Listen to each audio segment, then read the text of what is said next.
पाकिस्तान की लगातार चौथी हार जनूबी अफ्रीका के खिलाफ सनसनीखेज मुकाबले के बाद 1 विकेट से शिकस्त। आखिरी लम्हात में पाकिस्तान को 1 विकेट और जनूबी अफ्रीका को 11 रन दरकार थे। महाराज और शमसी ने प्रेशर गेम में विकेट बचाकर जनूबी अफ्रीका को जीत दिलवाई। 5 रन चाहिए थे तो नवाज को लाया गया, लेकिन नवाज ने फिर मैच न बचाया। चौका खाकर जीत झोली में डाल दी। मिडिल ओवर में भी पाकिस्तानी बॉलर्स ने खूब रन लुटाए, जो आखिर में प्रोटियाज के काम आए। जनूबी अफ्रीका 24 साल बाद वर्ल्ड कप में पाकिस्तान को शिकस्त देने में कामयाब हुआ। तबरीर शमसी मैच के बेहतरीन खिलाड़ी करार पाए।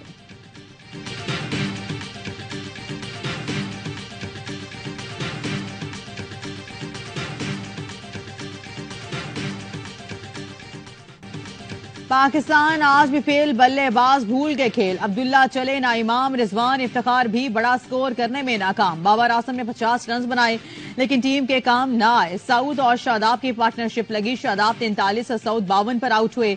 दोनों के जाते ही बैटिंग से जान निकल गई। आखिरी 4 विकेटों पर सिर्फ 45 रन का इजाफा हुआ।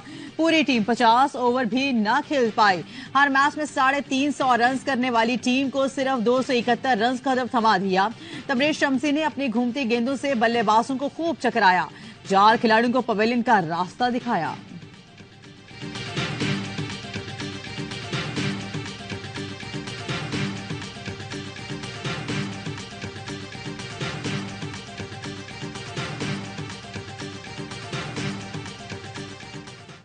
एम्पायर शमसी के आउट देता तो नतीजा कुछ और होता। DRS हमारे हाथ में नहीं। कौमी टीम के कप्तान बाबर आजम शिकस्त पर मायूस।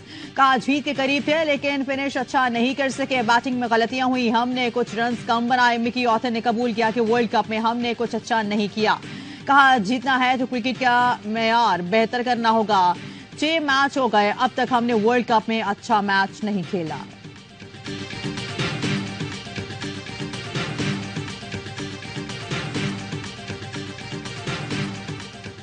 इतना लंबा जाना नहीं चाहिए था। ये मैच तो पाकिस्तान टीम को मेरे ख्याल से मैंने कहा ना 15-20 रन से जीत जाना चाहिए था, लेकिन शुरू में बॉलिंग अच्छी नहीं की। एडम माकरम को सारी शॉर्ट ऑफ लेफ्ट बॉलिंग की या लाइन पे बॉलिंग नहीं की। फिर उसके बाद स्पिनर्स का कॉन्फिडेंस बिल्कुल ही नहीं था, थ्रू आउट ही नहीं था इस पूरे वर्ल्ड कप में। फिर वही कि नवाज को बॉल करा के आपने मिस्टेक कर दी। जिस तरह T20 के लास्ट ओवर में इंडिया के अगेंस्ट आपने लास्ट ओवर कराया था और 16 रन बन गए थे, वही मिस्टेक बाबर ने यहाँ पे भी करी। ओसामा मीर आउट कर सकता था, वो आउट करने वाला बॉलर था। नवाज कंटेनर है। नवाज ने मैच नहीं जितवाया, बाबर ने गुस्सा दिखाया। नवाज को लाना ही गलती थी। साबिक विकेटर की बाबर के फैसले पर तनकीद। बासित अली ने कहा ओसामा मीर विकेटें ले रहा था, इसको ओवर देना चाहिए था। पाकिस्तान की टीम अब तकरीबन टूर्नामेंट से बाहर हो गई है। टूर्नामेंट का सबसे अच्छा मैच हुआ, लेकिन पाकिस्तान की हार पर अफसोस हुआ। कामरान अकमल ने कहा मैच बैटिंग की वजह से हारे। टॉस जीतकर बैटिंग का फैसला अच्छा था, लेकिन हमारी बैटिंग में हमेशा की तरह गलतियां नजर आईं। हर लम्हा पुरजोश में बात करते हुए अजहर अली ने कहा आखिरी 20 गेंदें जो नहीं खेली वही गले पड़ी। आखिरी ओवर तक खड़ा होना चाहिए था। जनूबी अफ्रीका चौक कर गया था, लेकिन हमने फायदा नहीं उठाया। नहीं है, ये सिर्फ जिम्बाब्वे और कीनिया से जीतने वाली टीम है। फील्डिंग इनकी फारिक है, हर चीज इनकी बुरी हालत में। महलों की क्रिकेट है ना, उस लेवल की हो गई है। सारा आपसे अपील यही है, क्रिकेटर लवर हैं, हमें डिसअपॉइंट ना करो यार। कैप्टनसी बहुत लो थी। मुसलसल शिकस्त शायकीन की मायूसी गुस्से में तब्दील। कहते हैं उनसे अच्छी तो गली मोहल्ले की टीम होती है, ये सिर्फ कीनिया और जिम्बाब्वे से जीत सकते हैं। शायकीन कप्तानी को भी हार की वजह करार दिया। मुल्क में आम इंतखाबात 28 जनवरी 2024 को कराने की तजवीज। जराये के मुताबिक इलेक्शन कमीशन में पोलिंग के लिए इतवार का दिन मुकर्रर करने पर मुशावरत। इंतखाबी शेड्यूल के हवाले से सुप्रीम कोर्ट को आगाह किया जाएगा। हल्का बंदियां 30 नवंबर को मुकम्मल की जाएंगी। इसके बाद इंतखाबी शेड्यूल जारी किया जाएगा। वोट की इंदराज, अखराज और कवायद की दुरुस्ती के लिए 28 अक्टूबर आखिरी तारीख मुकर्रर। 28 अक्टूबर के बाद इंतखाबी फहरिस्तें मुंजमद हो जाएंगी।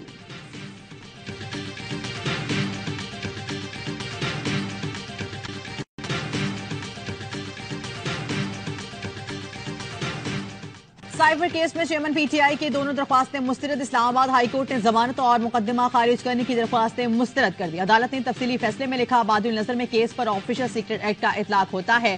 चेयरमैन PTI ने बतौर वजीर आजम साइफर वसूल किया और बज़ाहिर गुम कर दिया। प्रोसिक्यूशन के मुताबिक चेयरमैन PTI ने साइफर के मंदरजात को ट्विस्ट करके सियासी मकासद के लिए इस्तेमाल किया। बिला शक व शुबा चेयरमैन पीटीआई के खिलाफ दस्तावेजी सबूत मौजूद हैं। संगीन नौयत के इल्जामात पर जमानत नहीं बनती। शरीक मुलजिम की वजह से खराज मुकदमे का हुक्म नहीं दिया जा सकता। वकील चेयरमैन पीटीआई सलमान सफदर का फैसले के खिलाफ सुप्रीम कोर्ट जाने का ऐलान। कहा साइफर डी क्लासिफाई हुआ तो सीक्रेट कैसे हो गया। 169 दिन साइफर शहबाज शरीफ के पास रहा, उन्हें गवाह नहीं बनाया गया।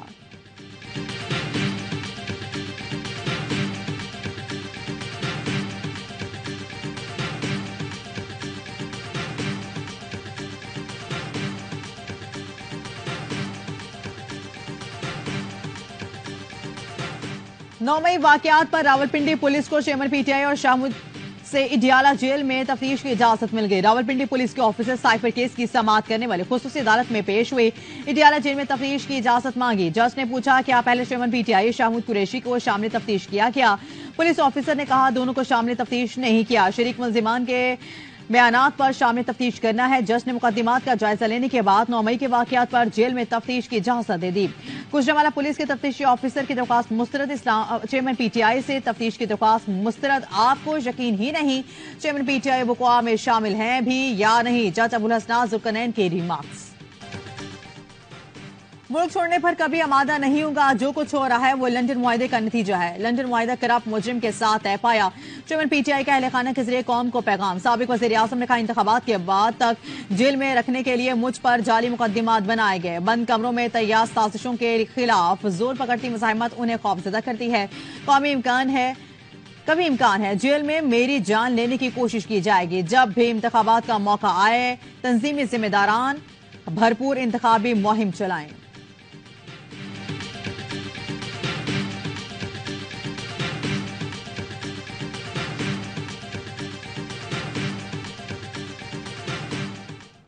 सुप्रीम जुडिशियल काउंसिल ने जस्टिस मुजाहिर नकवी को शोकॉज नोटिस जारी कर दिया। जस्टिस मुजाहिर नकवी ने कहा गया है कि 14 दिन में शोकॉज नोटिस का जवाब दें। चीफ जस्टिस काजी फायजीसा की सरबराही में सुप्रीम जुडिशियल काउंसिल के इजलास में जस्टिस मुजाहिर नकवी के खिलाफ शिकायत का जायजा लिया गया। 3 अरकान ने नोटिस के हक में वोट दिया। इलामी के मुताबिक 2 ने मुखालिफत की। जस्टिस सरदार तारिक मसूद के खिलाफ शिकायत पर शिकायत कुनिंदा आमना मलिक को नोटिस जारी। दरख्वास्त के जमन में शवाहिद पेश करने की हिदायत 29 में से 19 शिकायतों को खारिज कर दिया गया। मनगढ़ शिकायत दर्ज कराने वाले वकला को तंबीह की जाएगी।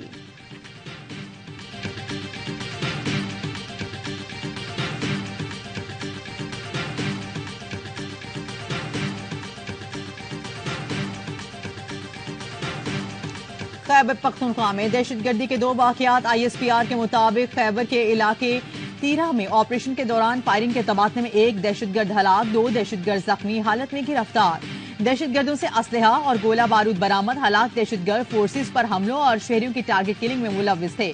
जनूबी वजीरिस्तान के इलाके सरोकई में फोर्सेस की गाड़ी देसी साख्ता बम से टकरा गई। धमाके में 2 एहलकार सिपाही बनारस खान और सिपाही अब्दुल करीम शहीद। इलाके में मुमकिना मौजूद दहशतगर्दों के खात्मे के लिए क्लियरेंस ऑपरेशन किया गया।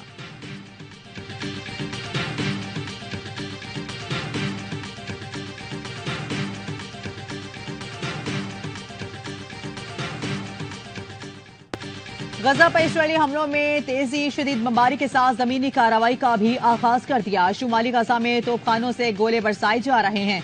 जमीनी कार्रवाई से पहले मवासलाती निजाम बंद कर दिया गया। हिलाल अमर के मुताबिक गजा में मवासलाती ब्लैक आउट होने के बाद टीमों से राब्ता मुनक़ता हो गया। इस्राएली हमलों में शहदा की तादाद 7,326 हो गई। इसराइल ने वहशियाना बमबारी से 772 खानदानों का नामो निशान मिटा दिया। अक़वाम मुत्तहिदा का कहना है गजा में कोई मकाम महफूज नहीं। गजा के बच्चों का हर दिन गम, तकलीफ और अजियत में गुजर रहा है। एक बच्चे ने बताया वो खाना खा रहे थे कि इसराइल ने बमबारी कर दी। इसके घर के सब लोग शहीद हो गए। एक बच्ची अपनी मां की मैयत के साथ मामा मम्मा पुकारती चलती रही।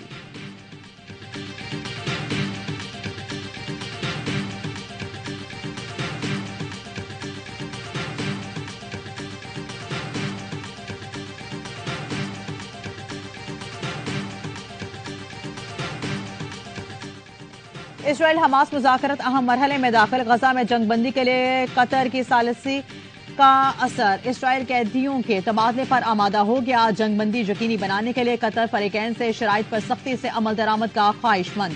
इसराइल दुनिया की हमदर्दियां खोने लगा। अक़वाम मुत्तहिदा जनरल असम्बली में मेंबर मुल्कों की खामोशी ने बड़ा पैगाम दे दिया।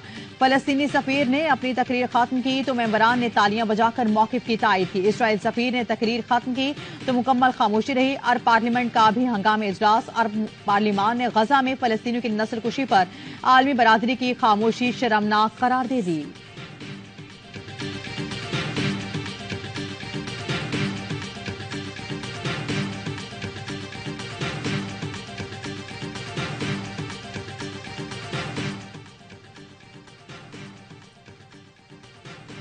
अक़वाम मुत्तहिदा जनरल असम्बली गजा में इंसानी बुनियादों पर जंगबंदी के मुतालबे की करारदाद भारी अक्सरियत से मंजूर। उर्दन के करारदाद के हक में 120 वोट, मुखालिफत में 14 वोट आए। 45 ने वोटिंग में हिस्सा नहीं लिया। अमेरिका, इसराइल, ऑस्ट्रेलिया, क्रोएशिया, जमहूरिया चेक, हंगरी समेत 14 अरकान ने मुखालिफत की। कनाडा, जर्मनी और बरतानिया समेत 45 रुकने मुमालिक ने वोटिंग में हिस्सा नहीं लिया।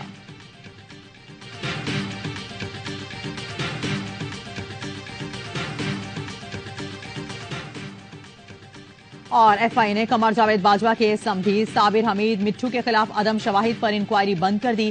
साबिर मिट्टू के टैक्स प्रॉपर्टी और दीगर दस्तावेजात की दुरुस्तगी को तस्लीम किया गया।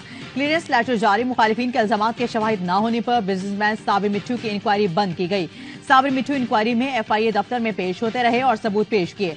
एफआईए के मुताबिक साबिर मिट्टू ने टैक्स गोशवारों, मुल्क और बैरून मुल्क प्रॉपर्टी और इमलाक के दस्तावेजात एफआईए को फराहम की।